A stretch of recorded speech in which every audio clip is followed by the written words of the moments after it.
రఘునందన్ గారు, phone tapping case మధ్యలో కొన్ని లీక్లు వచ్చినాయి, ఆగిపోయింది, సైలెంట్ అయిపోయింది. రఘునందన్ రావు ఫోన్ కూడా ట్యాప్ అయిందా? అయింది.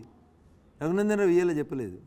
2020 నవంబర్లో ఎలక్షన్స్ అయిపోయాక 2020 డిసెంబర్లో వచ్చి రాష్ట్ర డీజీపీ గారిని కలిసి రాతపూర్వకమైనటువంటి ఫిర్యాదు ఇచ్చి, సార్ నా ఫోన్లు పోలీసు వాళ్ళు వింటున్నారు సార్, ఇది అన్యాయం, వ్యక్తుల వ్యక్తిగత జీవితాల్లోకి వచ్చేటువంటి అధికారం మీకు లేదు సార్, మీరు తప్పు చేస్తూ ఉన్నారని చెప్పి రాతపూర్వకమైనటువంటి ఫిర్యాదుని 2020 డిసెంబర్లో ఇచ్చిన సార్. నేను 3 ఏళ్ల నుంచి అరవంగా ఇప్పుడు వచ్చింది సార్ టెలిఫోన్ ట్యాపింగ్ అనే కేసు. పోయి నా ఫోన్ కూడా విన్నామని చెప్పి ఆ దొరికిన డీసీపీ చెప్పింది కదా సార్. అంతకంటే ఎక్కువ సాక్ష్యం ఏం కావాలి? అయితే రేవంత్ రెడ్డి ప్రభుత్వం ఆ ఫోన్ ట్యాపింగ్ కేసు మీద సీరియస్గా ఉందా లేదా మీడియాకి లీక్లు వదిలేస్తున్నారు? మీ అభిప్రాయం ఏంటి? Election stunt. ఒకవేళ సీరియస్గా ఉన్నారనుకోండి సార్, నేను ఇంత మంచిగా ఎందుకు చెప్తున్నా అంటే, ఒకవేళ సీరియస్గా ఉన్నారనుకోండి, రాధాకిషన్ రావు అనేటువంటి డీసీపీ గారు పోలీసు వాళ్ళకి ఇచ్చినటువంటి వాంగ్మూలంలో రాజపుష్ప అనేటువంటి కంపెనీ దగ్గర నుంచి వెంకటరామరెడ్డి అనే నా క్లాస్మేట్ పిలిస్తే పోయినా, రాజపుష్పలో 4 అన్నదమ్ములు ఉంటారు, వాళ్ళు వెంకటరామరెడ్డి వాళ్ళు అందరు అన్నదమ్ములు. రాజపుష్ప తెల్లాపూర్లో ఉంది, తెల్లాపూర్లో వాళ్ళ ఇంటికి పోయినా ఆడ సాయి చరణ్ రెడ్డో దివ్యచరణ్ రావు ఎవరినో పరిచయం చేసిర్రు. అక్కడికి నేను ఒక ఎస్ఐని ఇచ్చిన, ఆయనకు గవర్నమెంట్ వెహికల్ ఇచ్చిన, దాంట్లో పైసలు తీసుకుపోయి ఇక్కడక్కడ గెలిచే కాడ ఈడాడ వంచి వచ్చినాం అని రాధాకిషన్ రావు అనే డీసీపీ కంప్లైంట్ ఇచ్చినాక నిజంగా రేవంత్ రెడ్డో, హోంమంత్రియో, డీజీపీ రవి గుప్తా గారు సీరియస్ ఉంటే ఎందుకు వెంకటరామరెడ్డిని అరెస్ట్ చేస్తలేరు సార్? ఓ కులపోలని అరెస్ట్ చేసి ఏదో గొప్పతనం చేసినామని ఎందుకు చెప్తున్నారు సార్?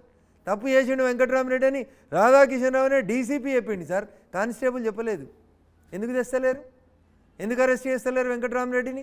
క్లియర్గా ఆయన రిమాండ్ రిపోర్ట్లో జడ్జి గారి ముందు పెట్టిన కాగితాలని మీకు కావాలంటే నేను ఇచ్చిపోతా సార్, తర్వాత చదువుండ్రి. రాధాకిషన్ రావు గారు రిమాండ్ రిపోర్ట్లో రాజపుష్ప కంపెనీ, తెల్లాపూరు, వెంకటరామరెడ్డి 4 అన్నదమ్ములు పైసలు ఇచ్చిర్రు, ఎలక్షన్లలో పైసలు వంచిర్రు, టీఆర్ఎస్ పార్టీని 3వ సారి గెలిపించేందుకు ఉపయోగించిండ్రు అని చెప్పిన తర్వాత పొంగిలేటి శ్రీనివాసరెడ్డికి సడ్డకుడు కాబట్టి వెంకటరామరెడ్డిని విడిచిపెడుతురా, లేదా చట్టం ముందు అందరూ సమానులే కాబట్టి వెంకటరామరెడ్డిని లోపల వేయమంటారా అనేది రేవంత్ రెడ్డి చెప్పాలి ఎలక్షన్ల వరకు. ఇంకో మాట చెప్తా సార్ మీకు, రేవంత్ రెడ్డికి బీఆర్ఎస్ పార్టీకి, రేవంత్ రెడ్డికి కల్వకుంట్ల కుటుంబానికి ఏం సంబంధం లేకపోతే 2015లో అయిన ఓటుకు నోటు కేసు 2024 దాకా 2 అడుగులు ముందుకు ఎందుకోలేదని నేను స్ట్రైట్గా ఆరోపిస్తున్నా. అంటే కవిత దొరికింది సార్, కవిత దొరికిన కేసులో శరత్ చంద్రారెడ్డి అనేటువంటి ఒక ప్రముఖ పారిశ్రామికవేత్త పోలీసులకు చెప్పలేదు సార్, జడ్జి ముందుకు వచ్చి 164 స్టేట్మెంట్ కింద అప్రూవర్గా మారి స్టేట్మెంట్ ఇచ్చిండు. ఏమని? నీ ఫార్మా దందా తెలంగాణలో నడవాలంటే నాకు ఇగో ఇన్ని కోట్లు ఇవని నన్ను నిలబెట్టి వసూలు చేసుకుంది సార్ కవిత అని చెప్పిండు. దాన్ని మా కోర్టు భాషలో ఎక్స్టార్షన్ అంటారు.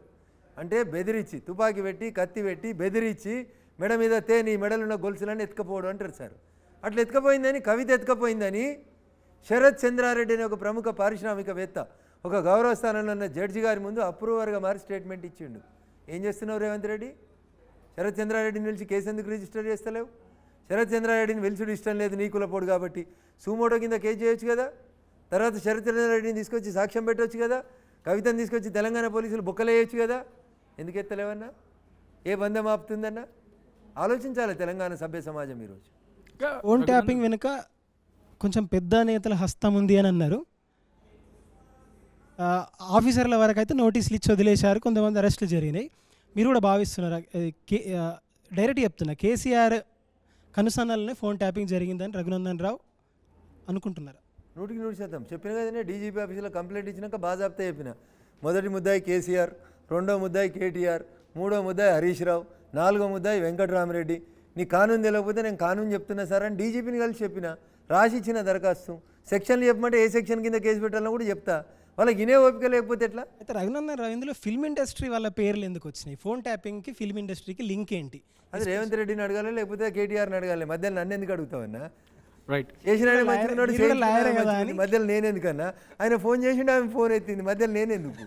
రఘునందన్ గారు, మీ ఫోన్ ట్రాప్ అయింది అంటున్నారు, మీతో పాటు ఈటల రాజేందర్ కూడా తన ఫోన్ ట్రాప్ అయింది అంటున్నారు.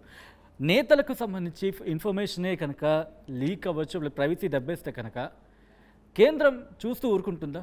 రాష్ట్రాలు కంప్లైంట్ ఇచ్చేంత వరకు చూస్తూ ఊరుకుంటుందా? ఒక నేరం జరిగినప్పుడు, లా అండ్ ఆర్డర్ ఇష్యూ వచ్చినప్పుడు కేసు నమోదు చేసి ఇన్వెస్టిగేట్ చేసేటువంటి బాధ్యత రాష్ట్ర ప్రభుత్వాలకు సంబంధించినటువంటి హక్కు. కానీ నేను అంటుంది రాష్ట్ర ప్రభుత్వం సపోజ్ నెగ్లెక్ట్ చేస్తుంది అనుకున్నాం, రాష్ట్ర ప్రభుత్వం మీరు అన్నట్టుగా పట్టించుకోవట్లేదు అనుకుందాం. సో కేంద్రం ఇంక చూస్తూ ఊరుకుంటుందా? అంటే రాష్ట్రం నుంచి వచ్చింది సచిన్ వై కోర్టులో ఒక దరఖాస్తు చేయాలి. There are certain procedures laid down for investigation. But Raghunandan ఎవరైనా అది ఏమంటారు, మీ ఫోన్ ఎన్నికలు అయిపోయినాక చేస్తారు సార్. ఎన్నికలు అయిపోయినాక May 13 తర్వాత అదే పని పెట్టుకుంటే ఇప్పుడు ఢిల్లీకి తిరగలేను కదా, నా ఎలక్షన్ క్యాంపెయిన్ పోతుంది కదా, తప్పకుండా చేస్తాను. రఘునందన్ మోడీ మీరు ఎన్నికలు బీజేపీ హామీలు కాదు గ్యారంటీలు అంటున్నారు, మోడీ గ్యారంటీలు అని. మోడీ నల్లధనం తీసుకొచ్చి ప్రజల అకౌంట్లోకి డబ్బులు వేస్తామన్నారు. ఇంతవరకు హామీ నెరవేర్చలేకపోయారు, ఇంకెప్పుడు నెరవేరుస్తారు? ఇంత పెద్దగా ఉంది కదా నన్ను ఈ స్టూడియో. మోడీ గారు నేను డబ్బులు తీసుకొచ్చి మీ ఖాతాలో వేస్తాను అన్న బయట ఏమనంటే జర ప్లే అయిన పుణ్యం ఉంటుంది. 10 ఏళ్ల కోలని నేను అడుగుతున్న ఎవరు చూపించలేరు. మీ ఆర్టీవీ కూడా రాష్ట్ర చెప్తాను, స్థాయి ముఖ్యమంత్రి స్థాయి వ్యక్తి ఆ మాట అంటున్నారుగా. నన్ను ముఖ్యమంత్రి అయితే అబద్ధం ఆడొద్దని ఏం లేదు, ముఖ్యమంత్రి అయితే దొంగతనం చేయొద్దని లేదు, ముఖ్యమంత్రి అయితే పక్కింట్లోకి తొంగి చూడొద్దని లేదు, బిడ్డ ఫోన్ అయినోడు అల్లుని ఫోన్ అయినోడు ఏం చేయొద్దని ఏముంటుందన్న, ఏదైనా చేస్తాడు.